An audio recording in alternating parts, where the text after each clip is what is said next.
Well, hello, everybody. How are you all doing, kids? Welcome to another episode of The Abyss. I'm your host, The Eternal Abyss. I hope everyone had another glorious week of stay at home and self quarantine and social distancing and all that fun stuff. Let me do one thing here. There we go. Want to make sure the little green circle shows up there around the face of my little icon there. So, we're here again. We're gonna talk about, of course, COVID, but I'd rather not focus so much on that. I'd rather because that's the only topic that really everybody's talking about, and there are interesting news items related to that, of course. No denying that, but I also feel that there's other stuff that's happening that I see. I get news alerts all the time, and I thought it'd be a fun little exercise to just kind of go through some of these and see what's interesting. Hi, Dora, the Stormer. Before I go ahead, of course, I need to do a little bit of greets and shilling, of course. So I want to first of all say hello to everybody on Bitwave. How you guys doing? I hope everyone's surviving well the quarantine. I also want to say hello to everybody on DLive, and I want to say hello to everybody on Periscope, and I want to say especially hello to anybody who's watching on YouTube. I believe that's all the platforms I'm streaming on right now. Yes, DLive, Periscope, YouTube, and Bitwave. The one and only Bitwave. And conservative creators such as myself, we're constantly being hammered and attacked by the tech superpowers that be and by the government superpowers that be. So please support people like myself. If you feel like supporting myself, go to streamlabs.com/theeternalabyss. It's right on the screen, right below. Just go there, donate any amount that you like. Any level of generosity is appreciated. So the latest and greatest when it comes to the COVID is actually the opening America up again kind of announcements that are happening left and right. You're seeing Cuomo making some announcements that they're going to start into phase one, if all goes well, already by mid-May or maybe a week or so after the middle of May. They're going to, a week after, I think, is when they said. You have Brian Kemp, who already opened certain things, but you also have other people doing different things, like Gavin Newsom. There was a report I saw that he's actually closing down beaches and public parks. So I hope, first of all, that my stream is actually streaming relatively smoothly. I've noticed that depending on where I'm streaming at on Bitwave, it can be a little shaky, so it seems solid right now. And I'm not gonna load up anything. I'm not gonna do anything with my network right now. I'm gonna try and minimize any sort of impact that may occur. So we have the opening of America back that was announced, and guidelines have been put forth by the White House, and I think everybody, and I've spoken to some folks that are very much not conservative, not Trump supporters at all, but even they say that the guidelines and the requirements for reopening and the different phases and how you're gonna, if something happens, you roll back a phase and things of that nature, they find it relatively reasonable. They think that they're not bad. And I think most people, if people give Trump a chance, I think this is the big problem that a lot of people have. Whatever comes out of Trump's mouth or the administration, a lot of people just jump immediately on, especially the left. They'll jump immediately on top of that, try and tear it apart, twist it, turn it anyway, because they just don't like the guy. So they're gonna do whatever they can to try and hammer him down in any shape, way, or form. Uh, so you have that problem, and I think that a lot of people need to just take a step back, take the emotion out of it, take a step back.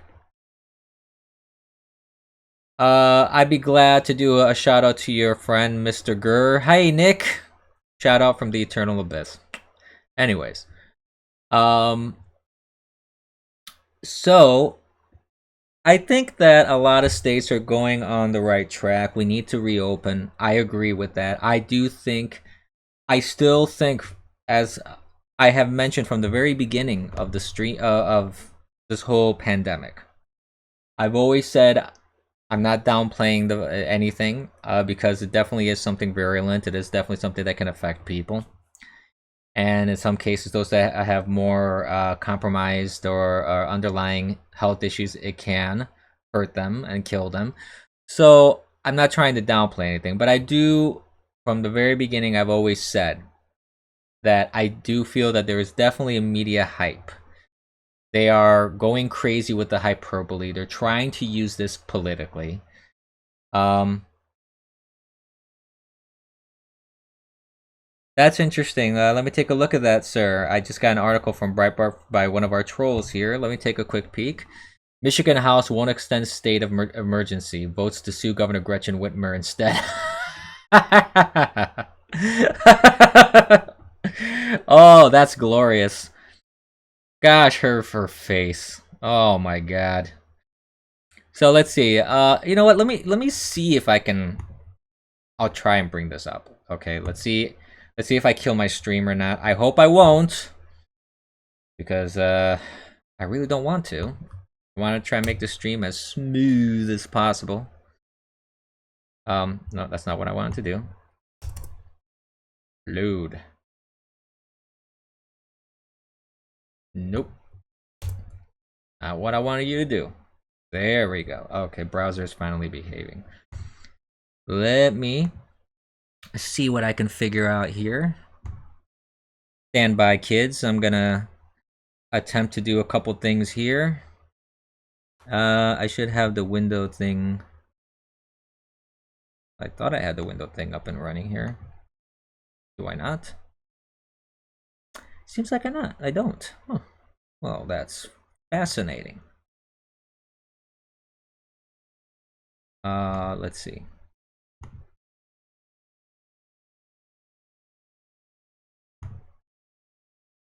There we are. Okay. All right. Let me reposition this so it doesn't cover my chats. And I just have to do a very quick. Nope, not that. A very quick crop job here. So again, it doesn't cut into anything and people can see properly. Because of course, want to make sure that that's all situated something proper, right?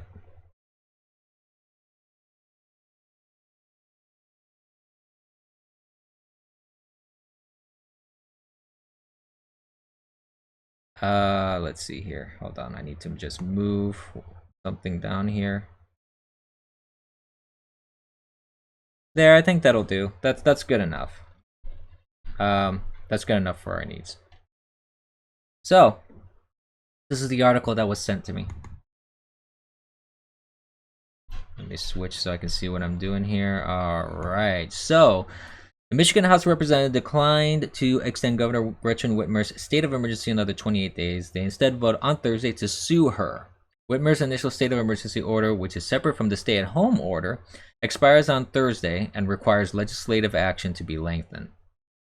Negotiations on that front fell apart on Wednesday when Whitmer refused to make any concessions on the matter, asserting she has the ultimate control of emergencies.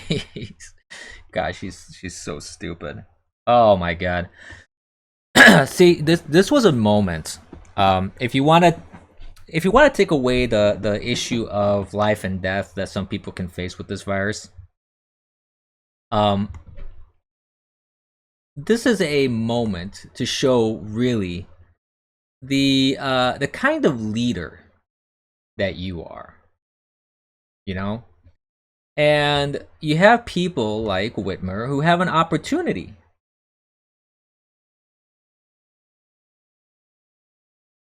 Um, oh, cool. There's video of people. Yeah, I had seen that trending that protesters were going. Oh, they went into the Capitol building?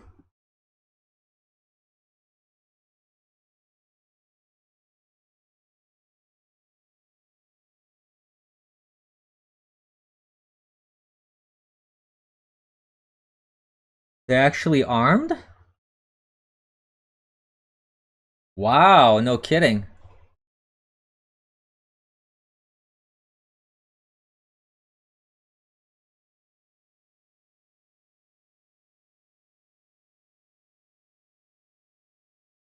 Well, if they only have it on them and they're not like, pointing it at people, the police can't really. Well, I mean, I guess they could arrest him for storming the the Capitol. Wow, that's I didn't realize that was actually going on to that point. Wow, that's pretty fascinating stuff here. But this is the big problem that you have with someone like Whitmer, who doesn't know how to govern. She's a spoiled brat. She's the daughter of like the Blue Cross Blue Shield CEO. She apparently has never been told no about something, so it seems like she's now just getting her due about, um, you know, you can't always get what you want.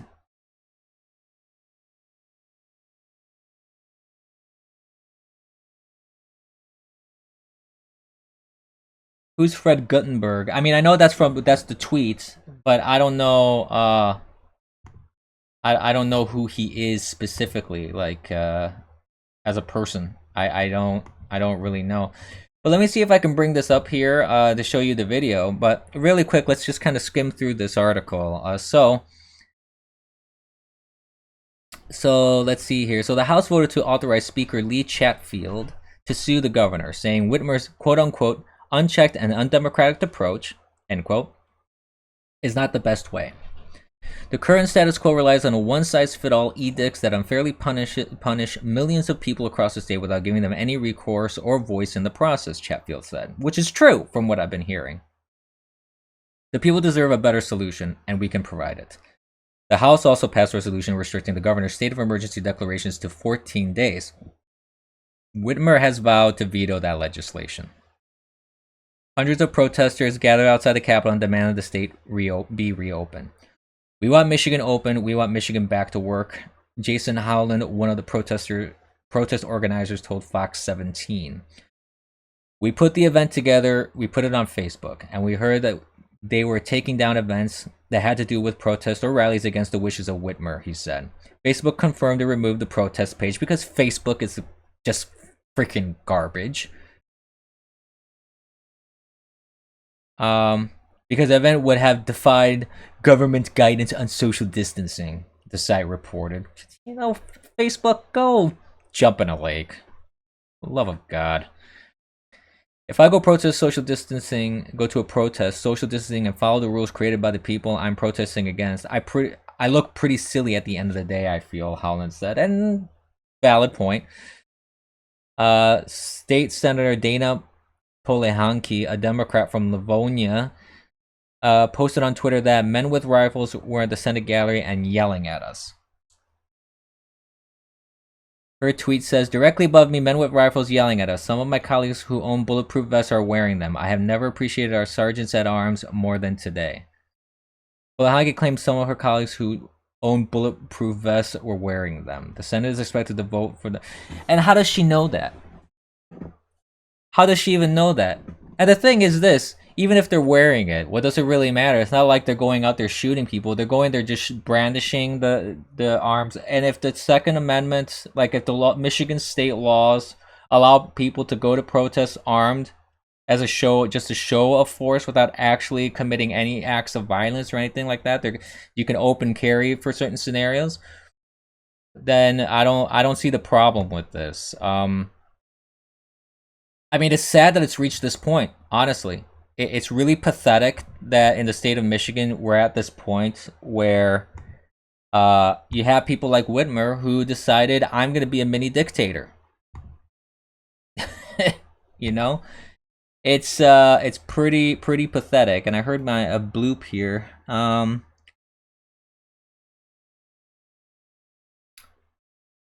have not seen that, Dora. Let me take a look at that. Let's see. Let me go and show the video first.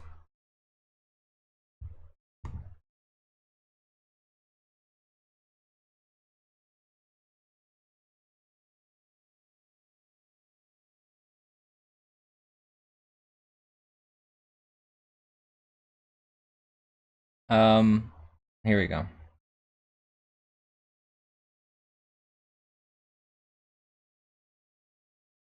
Let me get this up. Stand by, please. Here we go. I haven't boomered it up yet, but there's always time.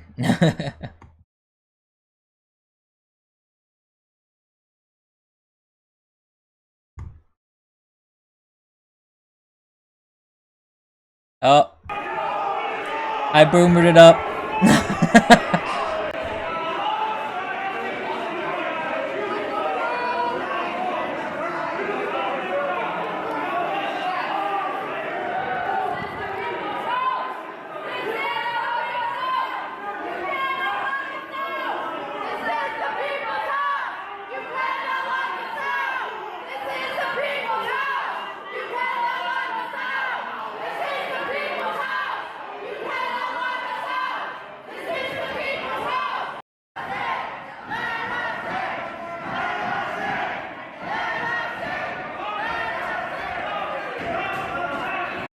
Okay.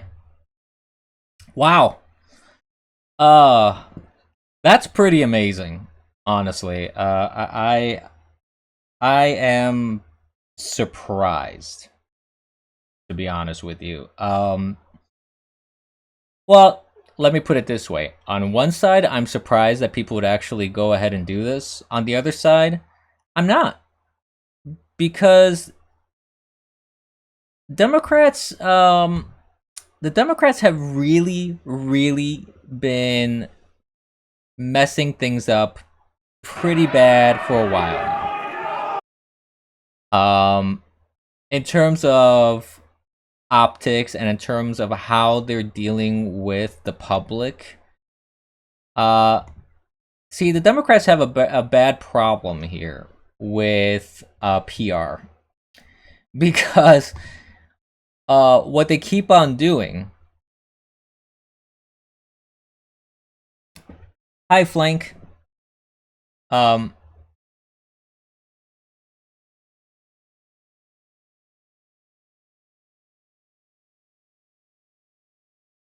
get to that, Dora. Yeah, I'll talk about that too. Dora's talking about the what the asking about De Blasio and rounding up the Jews.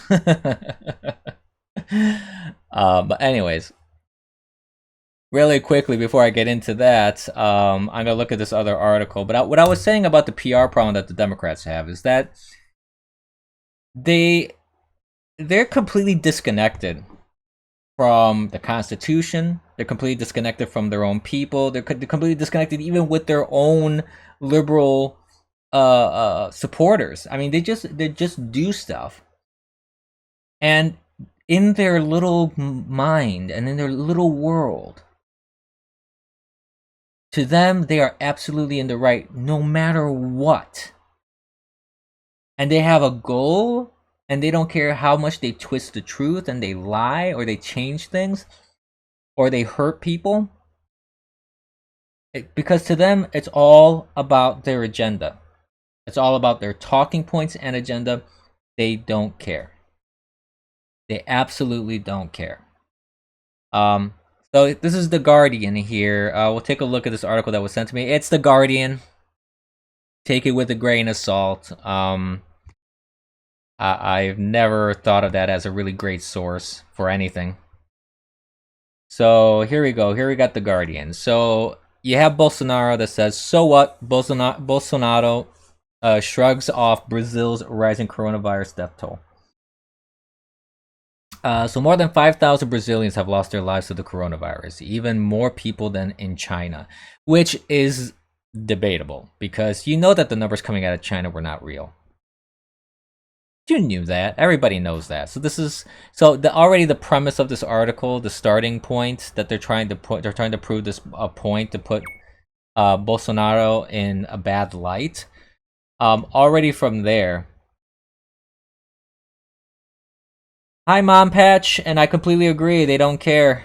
They absolutely don't care. Mom Patch says proof they don't care is look what they've done to the kids' education. And that reminds me another thing that I'm going to talk about, Mom Patch. Thank you for saying that because that reminded me of another point that I wanted to talk about it that was been in the news. So Bolsonaro is basically the Brazilian Trump for those that are the uninitiated to foreign policy, foreign politics. So you have already this premise false because you don't know the real number in China. So trying to compare how many Brazilians died in China, that's already a problem. But on Tuesday night, Brazil's president shrugged off the news. So what? He told reporters when asked about the record 474 deaths that day. I'm sorry, what do you want me to do? Bolsonaro's 11-word response, the latest in a series of remarks belittling the pandemic, sparked immediate fury. One newspaper, the Estado de Minas, however that's pronounced, stamped the president's word onto a black front page beside Brazil's death toll, 5,017.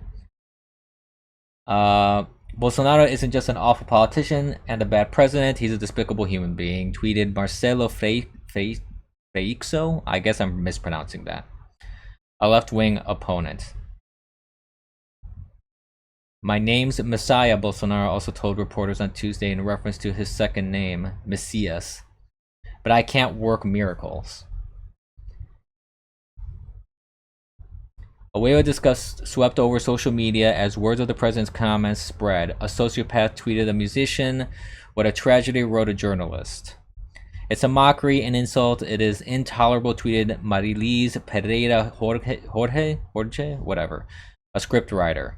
Another critic superimposed Bolsonaro's words onto a photograph of the muddy graves into which scores of Brazilian bodies are being deposited each day. The president's son, Carlo Bolsonaro, claimed on Twitter that his father's comments were being distorted by liberal journalists seeking to destroy his reputation.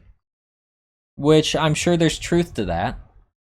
Since Brazil confirmed its first coronavirus case on 26 February, Bolsonaro had continually minimized the pandemic, rejecting media hysteria over its dangers and suggesting Brazilians could swim in excrement and emerge unscathed. The Trump-admiring populace, who has also purposefully undermined social distancing guidelines, mingling with supporters and sacking his health minister on the 16th of April after he publicly challenged the president's behavior. Last week, Bolsonaro's popular Justice Minister Sergio Moro resigned from government, partially as a result of the president's anti-scientific stance on COVID-19, according to one person who knows him. There is no escaping the scale of the tragedy unfolding in Brazil, with daily images of grave diggers in protective suits emerging from some of the worst-hit cities, including Rio de Janeiro, Sao Paulo, Recife, and Manaus. As Bolsonaro made his remarks, newspapers and television programs filled with stories about the mothers, fathers, sons, and daughters losing their lives to the pandemic. In Rio, the victims included Ana Maria, a 56-year-old nursing assistant who had worked in one of the city's biggest public hospitals and was laid to rest on Tuesday by men in white suits. She gave everything to her job until the very end, her daughter, Taina, told Associated Press. In Vila Operaria, a red brick favela to the north of Rio, at least 10 residents were reported to have died, including 4 members of the same family. Health specialists fear COVID-19, which is moving into poor regions, having initially affected middle and upper class areas, could wreak havoc on Brazil's most deprived and vulnerable communities. Okay, well, this whole piece really doesn't address the context of what he was saying, though. See, this is the problem with left-wing media. They took this one thing that he said extrapolate it to mean whatever they want it to mean, and then they don't like Bolsonaro, they never have, so they're just gonna slam on him. I don't know, whether the context warranted that response or not, because I don't know what the whole context was. Yeah, and see, that's what I'm saying. And that's another thing. Thank you, Dora. Sergio Moro renounced because of political interference in the justice system. Bolsonaro wanted to shield himself from an ongoing investigation. Well, see, they're trying to make it sound like it's a personal vendetta thing, you know. Um. So that's the problem with left wing media. They kind of distort things. They twist things around. Mom Patch, Cocaine Mitch is around. Oh, hey, Cocaine Mitch, how you doing, my man? I haven't seen you in a while. How's the Bitwave baby? I hope the Bitwave baby's doing all right. You got to get on my show one of these days, Cocaine. Cocaine Mitch, we got to get you back. Or if you stream again, I got to get on yours. We got to do that again. That was always super duper fun, my friend. But yeah, see, this is the biggest problem that we have with the media, and it's not localized to just the United States and against Trump. Anybody that is Trump-like, essentially, is going to be just steamrolled by leftist propaganda of this kind, and it's a shame because see, this is again. These are times that the media had an opportunity here. You had governors, mayors, and the media. They all had an opportunity to show some integrity, show some spine, show some balls, show some maturity. Put the politics aside and go, you know what? Facts in this sort of situation is the important thing, and that is what needs to be reported on. Simple. So, one thing that was mentioned earlier, let's see if I remember, because now it slipped my mind. Dang nabbit, my memory is terrible. Yes, de Blasio. So de Blasio tweeted, de Blasio did a very bad tweet. To be frank, it was not good. So what he tweeted was essentially that what happened was this: in Brooklyn, apparently there was a rabbi who passed away, a very prominent rabbi, and a bunch of Orthodox Jews, all dressed in their same coats and hats, all came out, and they came out to the funeral to pay their respects.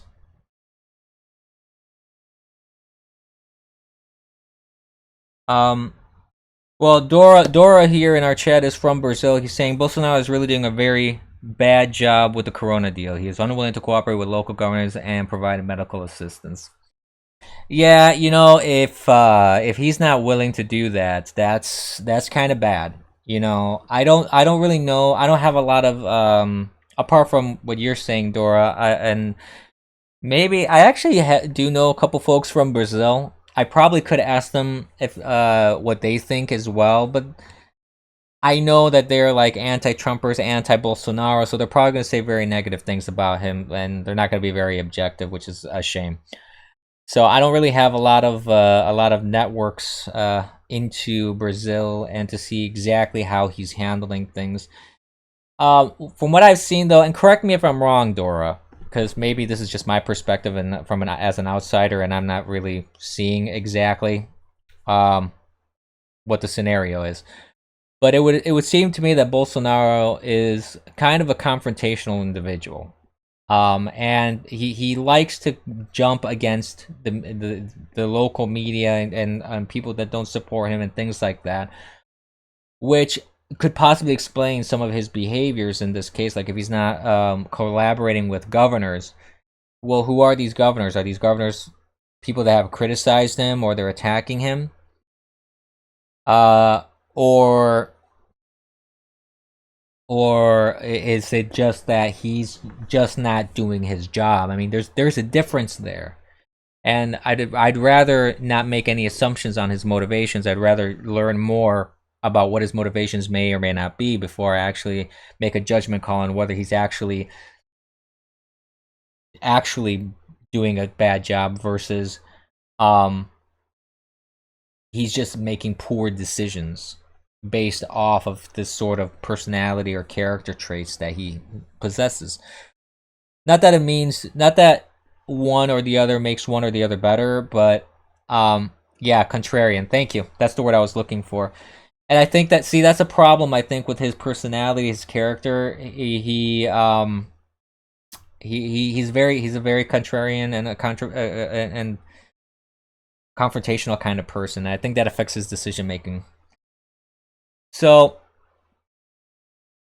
and that's just from an outsider. Let's see. What's this?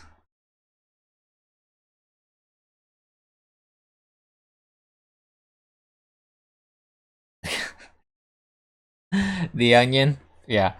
So, we'll see. I'll think about it, troll. But yeah, what happened in New York is this. So, in Brooklyn you had this prominent rabbi who passed away. And everybody, all the Jewish community there, went out there to pay their respects. And apparently that raised a brouhaha because a lot of people were um, all outraged that they weren't following the social distancing. I think a lot of them had masks. I don't know if all of them did, but I know a lot of them had masks.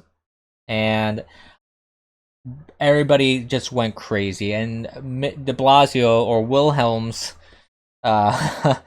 Wilhelms, that's his real last name, response was to say, we're gonna round up the Jews basically if you congregate. We're gonna not only do citations or things like that. We're gonna actually arrest you. And social media went bananas.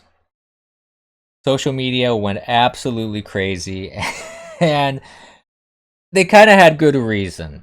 They kind of had good reason to go crazy because, in the context of what happened in history, you probably don't want to address that community in a certain way because a lot of people are gonna kind of lose their mind. De Blasio is in his last term, actually. Well, because it's not the law. That's the problem. It's not a law. It's just a state guideline. Actually, technically speaking, they can't really arrest anybody for not following social distancing because there's no law on the books that says you have to social distance by law.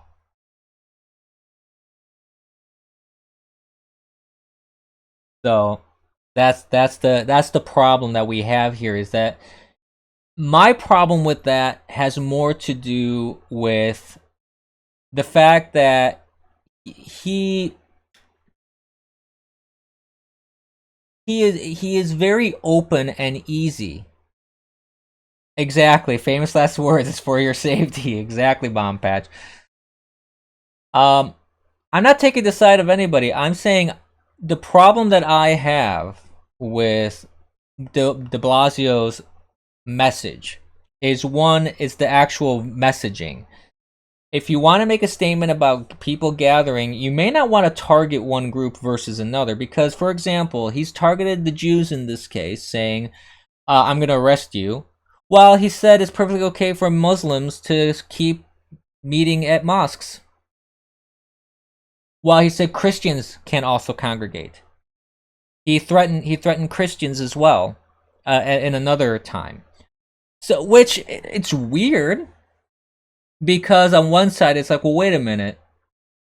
Why are you treating Muslims in a specific way while you're treating Christians in another, for example? So Jews and Christians won't bomb it.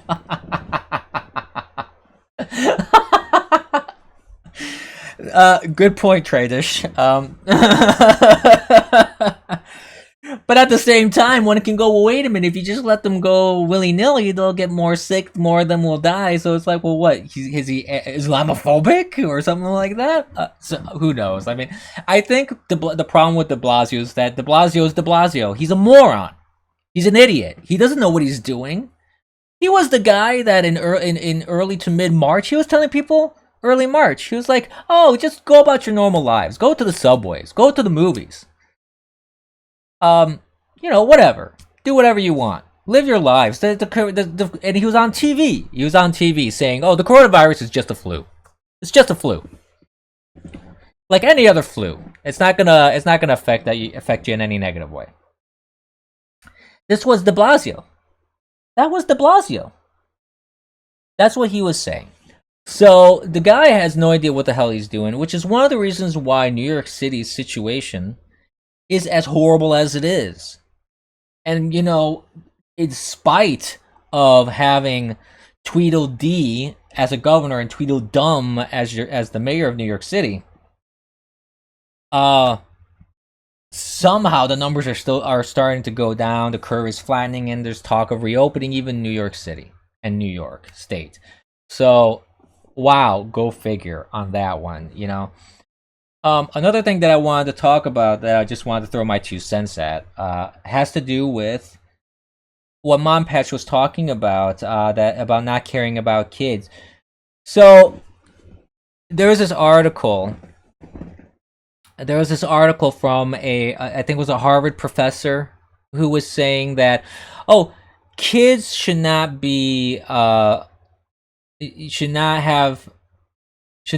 control of I'm messing up, my brain is flip-flopping right now.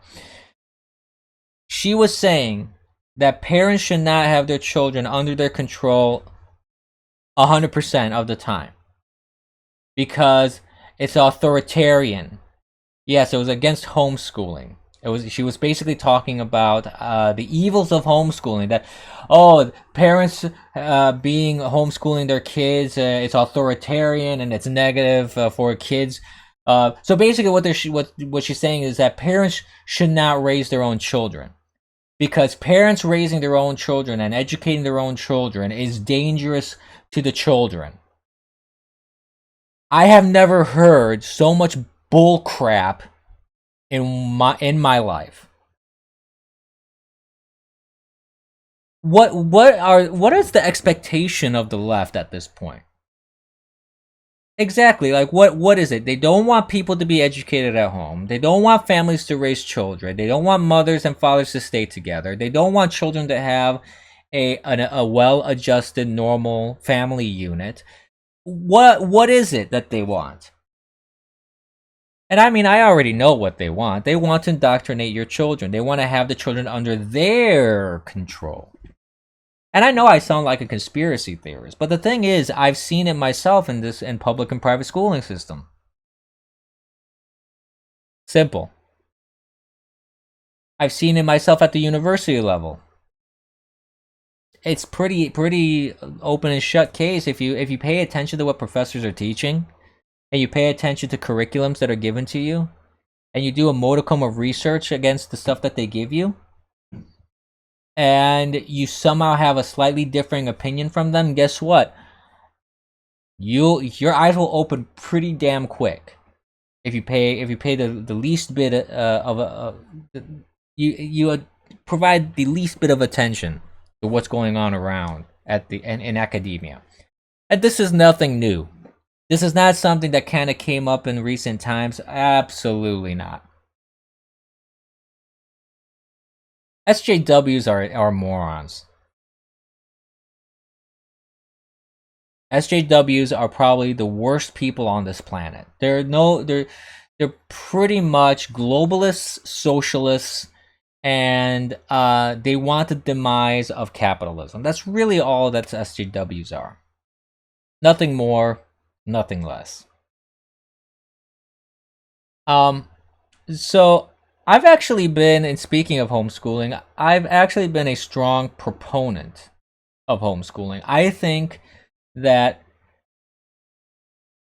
education comes from the family first. And there's plenty of studies that actually show that kids who are homeschooled actually have higher levels of education. They're much more advanced in their knowledge. They have much better critical thinking skills. I mean, why? This is the thing I've never understood, for example. Like, why at the university level is when the university tries to teach you, they try to teach you quote unquote critical thinking. Wouldn't you want that skill early on? Why is that something that nobody focuses on early on? I think people should have critical thinking skills from from as soon as they possibly can. No, I don't think the demise of capitalism is based. I think the demise of capitalism is a very bad idea. Capitalism is the only economic system that have brought more people out of poverty ever. Ever. It's the only economic system devised by man that actually has raised more people out of poverty than any other economic system. And that has actually brought global prosperity.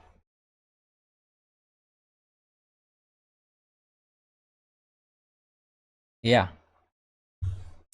So I don't agree. I don't think that destroying capitalism is anything bad. So some other news items that I've seen here that have been coming through is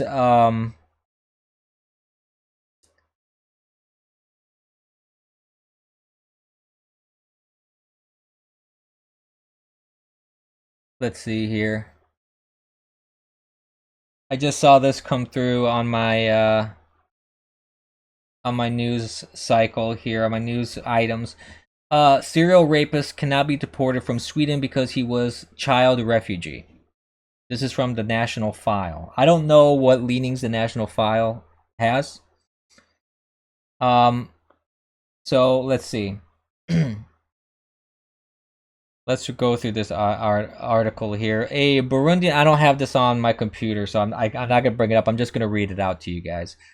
A Burundian man who has been convicted of multiple sexual assault cases in Sweden. By the way, Sweden, last I heard, was the rape capital of Europe because they just won't do anything to curb it. Yep. Uh, has had his deportation blocked because he entered the country as a child refugee. Bashiri Sahabu, 29, has been accused and convicted of a string of 8 depraved sexual assaults, including rape. 8.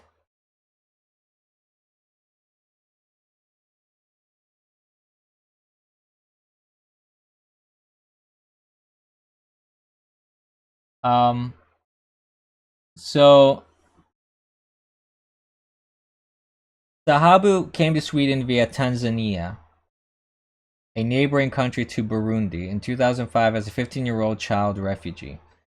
Since he arrived as a minor, a child refugee, he cannot be deported despite the number of his convictions or severity of his crimes, despite the prosecutor's intention to deport the convicted sex offender, according to Fria Titer. Furthermore, Sahabu doesn't have Swedish citizenship, is not married, and has no family members in Sweden. Regardless, as Sahabu entered Sweden as a minor, he is reportedly not eligible for deportation. Apart from theft, drug charges, and other offenses, Sahabu appears to be indiscriminate in his choice of sexual victims, as he attempted to rape a man on a train, forced a disabled woman to perform oral sex on him on a bus, attempted to rape a woman on a train, and groped an 11-year-old girl's legs before following the girl and her grandmother until he was detained by travel staff. Wow.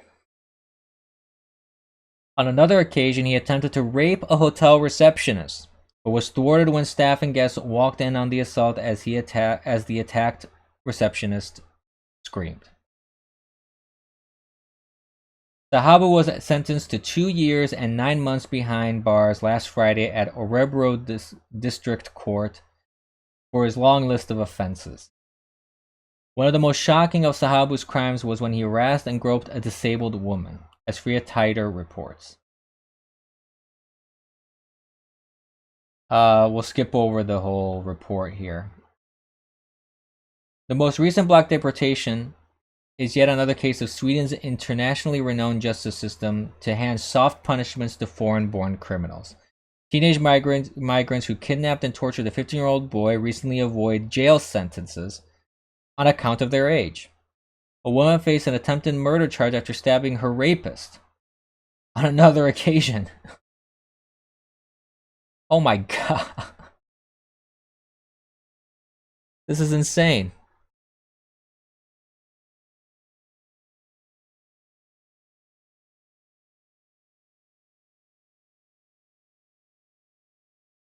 Wow. I'm beside myself right now. This is just wow. That's where the article ends here, but Sweden is a mess from what I understand. They've been having violence all over the place. This whole sexual assaulting and raping and kidnapping has skyrocketed. Um, and you have the left-wing media that's protecting them. They're downplaying and denying these things are true. It's pretty bad, really pretty bad. And I got another going back to the COVID news. I just saw another thing about Dr. Fauci. He warns reopening states you can't just leap over things. This is from NBC News. Again, this is on my phone, so I'm not going to put it up on the screen. Fauci warns reopening states you can't just leap over things. Dr. Anthony Fauci said Thursday the states reopening their economies can't just leap over things that would potentially allow the coronavirus to rebound. In an interview on NBC's Today Show, Savannah Guthrie asked Fauci whether the states that are beginning to reopen have the capability to do contact tracing, and Fauci responded that while he can't go through a list of each of them, he urged that those that don't have that capability to go very slowly. You can't just leap over things and get into a situation where you're really attempting a rebound, he said. That's the thing I get concerned about. I hope they don't do that.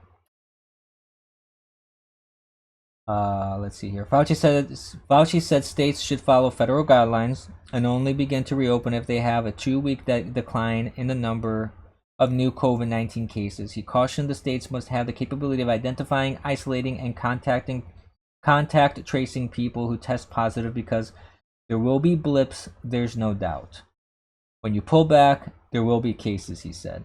As for a vaccine to prevent the coronavirus, Fauci confirmed that he has been working on the Trump administration's Operation Warp Speed project that is seeking to move up the timeline of a drug as quickly as possible.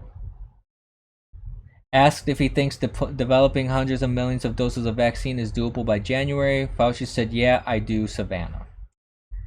Fauci said the United States is in the early phase of a trial for a vaccine, and once researchers move it to the next phase, they're going to go and quickly as possible as we possibly can to determine whether it's safe. If they think that might be the case before the testing phase is completed, Fauci said the U.S. will start preemptively ramping up production of the vaccine in the hopes that it will work. I think that it's doable if things fall in the right place, he said, about a January timeline. So, honestly, I don't see anything that unreasonable about what he said. I mean, obviously, I want states to reopen. I want the United States to reopen. I want things to go back to the way they were. I do think that it's perfectly reasonable to say, hey, if you're going to do that, if you're going to reopen, if you're going to do all that kind of stuff, to just be cautious about it. I don't think there's anything wrong with that. I think it's a good idea to take things in a cautious manner, but still, be reasonable, be data driven. I think that's the key here. I think you have to be very focused on data that you're gathering about where infections are happening, where it's not happening. Providing antibody tests if there are those available for the states or different regions. I know certain states are starting to do that. So it would make sense to me that you just take an appropriate approach.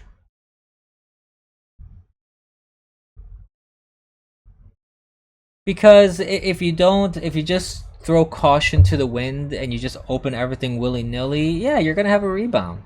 You're gonna have people getting sick again, and even if the actual death rate in the United States is actually not that high.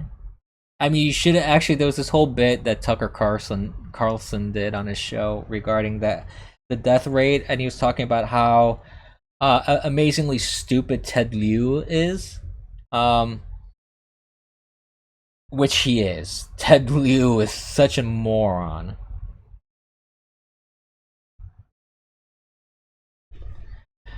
I don't agree with that murderer. Um, Murderer says things will never go back to the way they were. We have almost a 9/11 every day right now that has changed things permanently. No, I don't. I don't quite agree. I think people will be more self-aware about the spread of germs and viruses and things of that nature. But and some businesses will be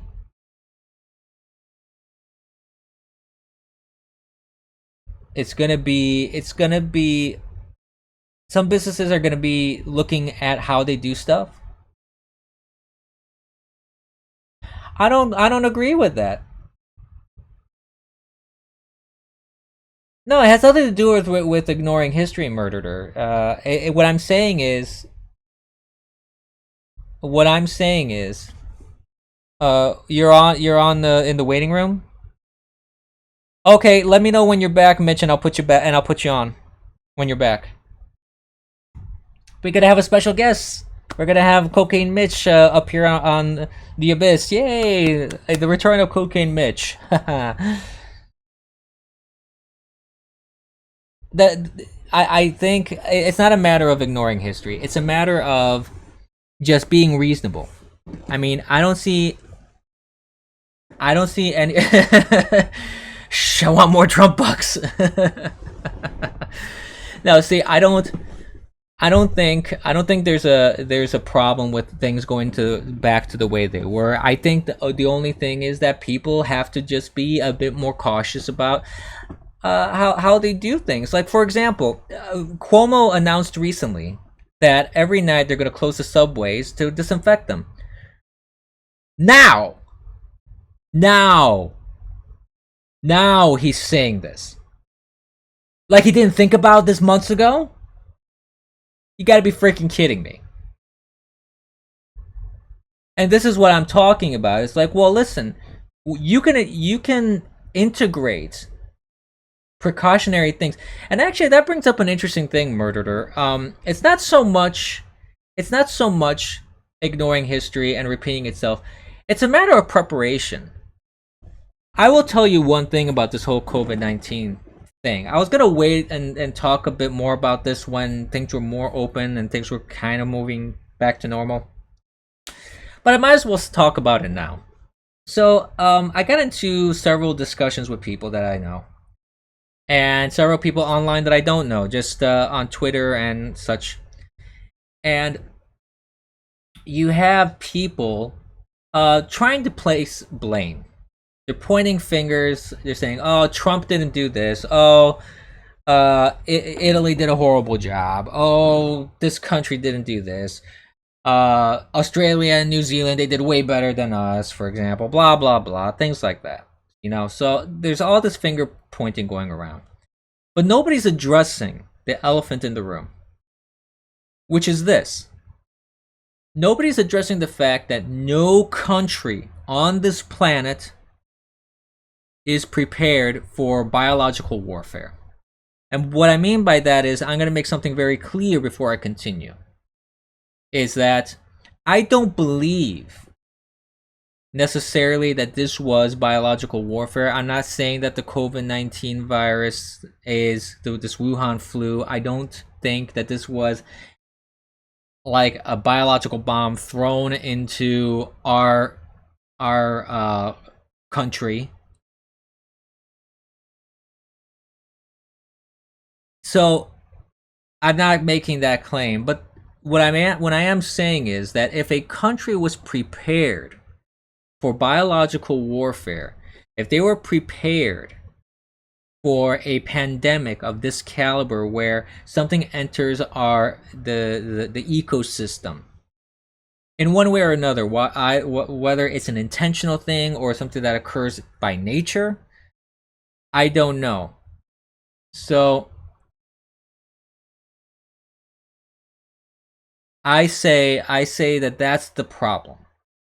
That's the elephant in the room. Nobody wants to address universal basic income doesn't work. That's ridiculous. But you're distracting me. The point that I'm saying is that if countries were better prepared, like this is one of the big problems that happened here in the United States. You didn't have proper number of ventilators, and you didn't have proper number of PPE. You didn't have proper setups. You didn't have task forces. You didn't have preparation for a biological attack, be it natural or human caused. So when you have things like what's happening in China, where something happens there, God knows what they're doing, and they're not letting us in, even though we tried to go in there and help them early on, and they didn't let us in. Of course, then things are going to spread. So what I say, well, that's what I mean, murderer, because this should be a lesson. This should be a lesson where all the countries should prepare, and not only for biological warfare. They should prepare for EMP attacks.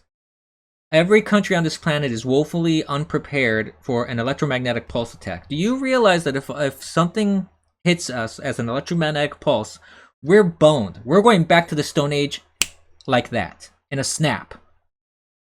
So I don't see any problem with us going back to how our lives were, going on the subway, taking a taxi, going to restaurants, going to stores. But at the same time, have a level of awareness and preparation for worst case scenarios. We should have, I feel, like if I were president, one thing that I would do is yes sir, I'll bring you back, I'll bring you on, let me finish this sentence and I'll bring you right on, Mitch. You can do your special voice. I expect you to do your special voice. You have to do your special voice. So that's what I'm saying, murderer. I'm saying take it take it from someone who's a quasi germaphobe. I used to do all this stuff before social distancing told you to do it. I used to wash my hands after coming back from outside. I touch something, I wash my hands. I was quasi OCD about it. I still kind of am. But I always had hand sanitizer on me. I didn't want to be around large crowds or close to people. I always covered myself if I sneezed or coughed or anything like that, and I kept myself away from people. So I think it's possible. You just have to be aware. So we're gonna bring Cocaine Mitch in. You're on air, sir. Hold on, let me make sure that your volume is turned up here. Say something. Can you hear me? I can hear you, sir. How you doing? Oh, holy shit, it worked. Yeah, how's it going? How are you, sir? Oh God, how you doing? Oh, De Blasio, he had to round us all up, and they put us in this room and they beat us. It was terrible. Oh God! I hurt my voice when I do that. Hey, how's it going? It's going good. How's the Bitwave baby?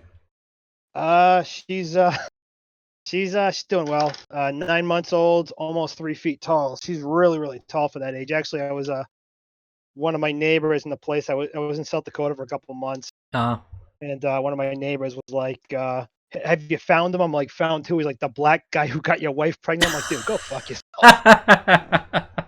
But yeah. No, I heard you talking about preparation and stuff like that. I'd jump on, and I don't think people understand. And look, this is your show. Don't make me take it. I'm not gonna take it over. But I don't think people understand the shit that's gonna hit fan this summer, or winter down in the southern hemisphere. Africa and Latin America, especially Africa, is gonna get fucking obliterated by this virus. I mean, they have no hospital. They have like no medical care. They're gonna get obliterated, and there's going to be a just wave of people trying to leave that country that you're not gonna believe. That's possible. I think it's I can happening. see that. I can see that happening because if they, especially if they're not making any sort of real preparation for this, that's going to make things even worse. And that goes back to what I'm talking about is that uh people can go back to their lives, but the city, state, federal, and even just local individuals need to be more self-aware and prepare. Doesn't mean you have to stockpile toilet paper like for 20 years, but at least have a certain level of preparation. Like companies should be able to, like, this is the big thing with Amazon. I've noticed Amazon, if you try and order something on Amazon, expect it to come like in a month and a half. Amazon. But if I order something from like Walmart's website directly, guess what? I get it by like next week. Yeah, Walmart's got a much. I mean, Amazon Fresh has hit them so hard. They didn't expect Amazon Fresh to build like it did, get hit like it did. Amazon Fresh is again that's where most of their work is going right now. Drivers are going to delivering Amazon Fresh groceries. But again, Yeah. like with Donald Trump, and look, I think everybody on Bitwave understands that I'm a Trump supporter. I'm going to vote. I voted for him. I'm going to vote for him again. Yeah. I've given him like a B minus so far as a president. I always figured Donald Trump was a stepping stone to get to that point where actual conservatism starts coming back. Again, he's not the end of the trail. He's the first step on. But again, Mm-hmm. you need to start somewhere in Donald Trump kind of step. That's why I put up with all the side bullshit that he gives, like these press conferences that were bugging the hell out of him. You look at his poll numbers, and you can see directly when his poll started to tank, when people were saying, "Oh, it's because of statements he's making. It's because of he's fighting with the press every day at these coronavirus task force speeches." And what's really happening there was that was the time unemployment started to peak where it was 25 million people, 30 million. As soon Right. as he started going on all right, we're done. It's time to start opening shit up. All of a sudden, his poll numbers gallop today is at 49%. 49% approved, 49 disapprove. So I think we're going to look back on all this, and I think this is going to be looked at as more of an economic disaster than a medical medical disaster. Call it. This is going to be an economical disaster. I agree. I agree, and you know, there's room for Trump to actually do well economically here. Even that because Oh, this is a rebound, absolutely. If yeah, this there's thing rebounds, he easily and I think it will because the economy. This is the funny thing. If you look at could. the economy and how the markets are like, even though the markets are volatile right now, you see spikes of it going down and spikes of it going up. The interesting thing, and again, I'm no market analyst or anything like that, so nobody buys stocks on my account. But what I would say is that you can see that the economy is just wanting to come back. And because when you see these dives that happen, you have these skyrocketing recoveries at the same time. So to me, the economy is just rearing to come back. And as soon as things are opening and businesses are opening, a lot of people are going to get their job back. The businesses are going to reopen. You're going to have how long the recovery is going to take. That's the question. Is it going to be a quick recovery? Is it going to take a little longer? Some industries are probably going to take longer than others. I think it's going to be industry specific. I think some industries are going to take longer than others depending on when they open, like the travel industry, airlines. They're probably going to be last in line to recover. Yeah, the hotel will probably be the very last one of them all. Them too, They'll yeah. they'll probably won't recover till next year.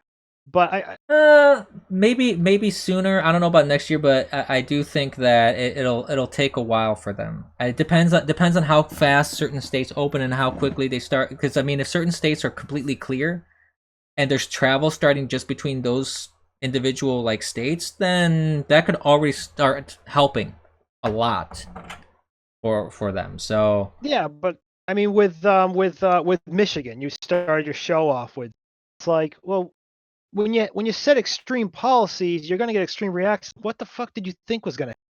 You're not letting people buy seeds. Like if my daughter needed a car seat, I couldn't buy a car seat. Like yeah, what the hell did you think was gonna fucking happen? yeah. Like I There. understand people in the New York media markets. I think you're from New York, no offense. The New York and DC media markets, they're kind of giant pussies who are big government people, but the majority of the country isn't.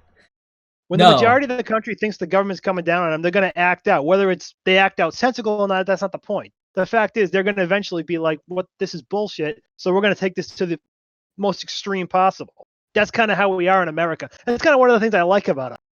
We're completely irrational when we think we're when we think the walls are closing in on us and our right. We completely lose any rational thought.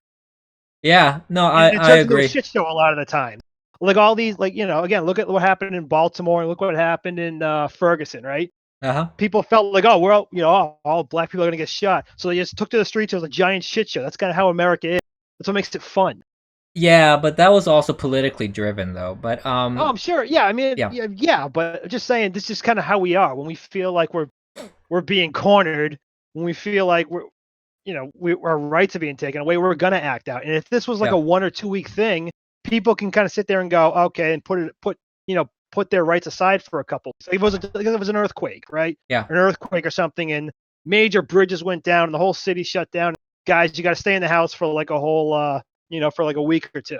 A lot of us sit there and go, okay, you know what? Yeah, let them build this thing, whatever. It's been like 6 or 7 weeks. This is getting. I mean, I think we should have never shut down. And Spooky and I were debating that. We're talking about this on Bitwave a couple days ago. I don't think we should have shut down at all. Well, I mean, the federal government didn't make you shut down, but I think the guideline should have been guidelines that are stay open and then recommend ways to for businesses to still stay intact instead of giving kind of the wink wink nudge nudge to these governors that, hey, you can shut down, we're going to stand behind you, because again, the majority of people clearly are getting sick of this, and the longer it goes on, it was popular at first, and the longer it goes on, the less popular it's getting, and the media is struggling more and more to hide. Yeah, no, I agree. I don't know if I agree about not shutting down, but I do think that the shutdown, how it was implemented and how it's done has been extreme. I think all the governors, I think that's the biggest problem is the inconsistency that you have between governors and how they manage their states. And some of these have been woefully unprepared in terms of stockpiles of all the materials that they need for this sort of thing. And then you do have idiotic things like Whitmer, who's saying, "Oh yeah, you can't." Lost her mind. She. I mean, I get your show cut me off, but she's lost. Yeah, she completely lost her. She's on a power trip. That's why people call her. Yeah, it's like drunk with power. This is like cartoon supervillainy kind of stuff going on with her. Yeah, Cleric in chat says, "I think Michigan wins most retarded state." Yeah, I think so. I think so. Virginia's up there. Yeah, no, I think it's a four-way tie, like between New York, California, Michigan, and Virginia, and it's just the whole thing is a mess. And then you have people like Whitmer who you can't buy seats. You can't buy like pillows for lawn chairs. Because God forbid you buy a pillow for a lawn chair because you might sit on your front porch. Oh no, she completely went over the top. And I think what she was doing was trying to get, basically try out to be the VP nominee for Biden. Because again, if Biden's not ahead by like 12 points nationally by the end of all this, then he's in a lot of trouble. Because Trump hasn't even started going at him, and once Trump starts going at him. Oh gosh, it's not going to be pretty for somebody who, and I can guarantee you, Biden's going to go out of his way to do everything he can to prevent any debate possible. Yeah, well, he will get obliterated. The only thing he could do is maybe get obliterated so bad that people start feeling sorry for him, and that could hurt. Nah, I don't know if people will feel sorry for him, like especially with this whole like. I'm glad you brought Biden up. Actually, I can't believe I didn't even think about talking about him in the stream. There's been so much actual like news about him. One, he did this thing with Hillary Clinton, this virtual town hall thing or an interview with Hillary Clinton, and Clinton endorsed him as a fighter for women. Oh, I saw the interview. They started out like 25 seconds of just silence and Biden looking like he was asleep. He was asleep. He was like he dozed off for 15 seconds. So the guy can't even stay awake for his own town halls. He's been credibly accused of sexual assault, and I saw the video clip of Tara Reid describing what he did, and it's pretty disgusting. You know, it's pretty disgusting. And then the worst of it, you have people like Alyssa Milano, who was all Me Too, all wanted, you know, had blood in her eyes for Kavanaugh, and Gillibrand also had blood in her eyes for Kavanaugh. But they believe him. Stacey Abrams, another one. Stacey Abrams is desperate for a job. She really wants VP. Which is speaking of Kavanaugh, Fred Gutenberg earlier on your show, you're saying who's that? He's the one of his daughter died in Parkland, so he basically stands on her grave at every opportunity to push left-wing politicians, to push taking people's guns away. And he was the one that like tried to shake Kavanaugh's hand, and Kavanaugh had no idea who he was. Oh, like, yeah, and Kavanaugh was like looking at him like, "Who the hell is this?" He was that guy. He tried to like do that, you know. That's Fred Gutenberg. Yeah, he basically there's no point he won't use his daughter's life to try to push for taking your freedoms away. Wow, so, that's anyway, just. With that, I'm gonna drop out, but I don't do political talk shows anymore because I don't have the time. I'm too busy with a kid. But oh, I hear you. You know, I'll from here. You know, once in a while I'll jump, jump on. I don't know if I see myself out here. If you just gotta toss me. Yeah, I'll take you off here, but I want to thank you for coming on, Cocaine Mitch. I always appreciate you coming on. It's always fun. I always enjoy our conversations, and whatever you want to come on, you're always welcome, sir. Oh, thank you, sir. Thank you. All right, say hello to the Bitwave baby and wife, and take it easy. Yep.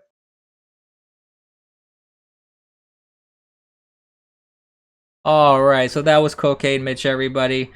For those that maybe have not been watching my stream for very long on the other platforms, when I first started doing some streaming, I was jumping on his stream as well for a while, and we would just kind of chit chat like this. It was always enjoyable. I always found it very fun. He's a cool guy, so I always enjoy that. And I just thought it was nice for him to come back on here. Yes, let's give him a round of applause. But yeah, Canada's also a mess. But Biden, my God, the guy is just a walking disaster. And I now I know who this Gutenberg guy is. I had no idea. That's just sad, honestly.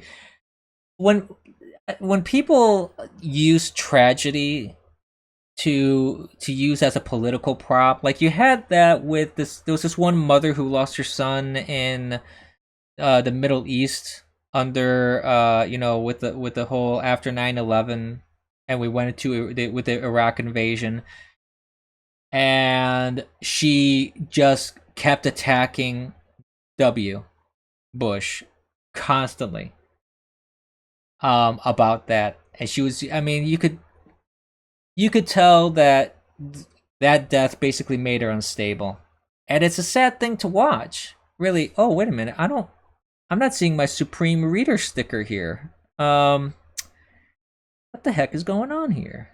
That's not right. Hold on a second. That's not right. There we are. How can I go on without my Supreme Reader label there? That was bestowed upon me by Bitwave, so I must live up to the title that was bestowed. But yeah, Joe Biden. I mean, things are coming out about this whole Tara Reade thing, which is, oh man, it's bad. It's pretty bad.